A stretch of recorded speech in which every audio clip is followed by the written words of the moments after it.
இன்னும் சற்று நேரத்தில் பாமக நிர்வாக குழு கூடுகிறது. கூடுதல் விவரங்களோடு நிகரார் செய்தியாளர் சிவச்சந்திரன். சிவச்சந்திரன், வணக்கம். விவரங்கள்.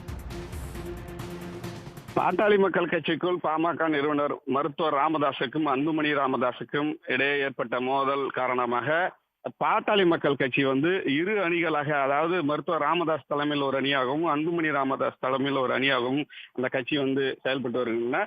இந்நிலையில் தான் கடந்த மாதம் 17ஆம் தேதி வானூர் அருகே பட்டானூரில் நடந்த ராமதாஸ் தலைமையில் நடைபெற்ற பாமக சிறப்பு பொதுக்குழுல 16 குற்றச்சாட்டுகளை அன்புமணி மீது வைத்து அவர் மீது விளக்கம் கேட்டு கடந்த 31ஆம் தேதி வரை கால அவகாசம் கொடுத்து விளக்கம் கேட்டு நோட்டீஸ் அனுப்பப்பட்டது. ஆனால் அதற்கு அன்புமணி தரப்பில் பதில் அளிக்கவில்லை என்று கூறப்படுகிறது.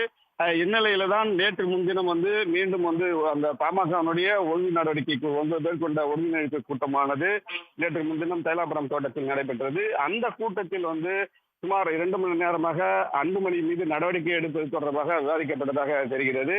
அந்த கூட்டத்தில் அன்புமணி ராமதாஸை இடைக்காலமாக நீக்க வேண்டும் என்று அந்த கூட்டத்தில்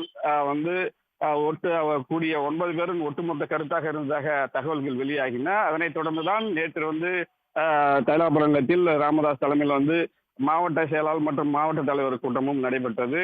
இதனைத் தொடர்ந்துதான் இன்று இன்னும் சற்று நேரத்தில் தைலாபுரம் இல்லத்தில் பாமக நிறுவனர் ராமதாஸ் தலைமையில் தான் இந்த நிர்வாக குழு, அதாவது இந்த கட்சியினுடைய முக்கியமான இது அமைப்பாக பார்க்கப்படுகிறது. நிர்வாகம் 22 பேர் கொண்ட பட்டியல் உள்ளது. அதாவது பாத்தீங்கன்னா பாமக நிறுவனர் மருத்துவர் ராமதாஸ், ஜி.கே. மணி, புதா அருள்மொழி, அன்பழகன், அருள் எம்எல்ஏ அவரோட அந்த நிர்வாக குழு புதியதாக சேர்க்கப்பட்டு பொறுப்பு வழங்கப்பட்டார் டாக்டர் ராமதாஸின் மூத்த மகள் காந்தியும் இந்த குழுவில் இருக்கிறார். அந்த குழுவில் தற்போது குழுவில் உறுப்பினர்கள் பாமக எம்எல்ஏ அருள், அன்பழகன், நெடுங்கீரன் உள்ளிட்டோர் தற்போது வர தொடங்கிவிட்டுள்ளனர்.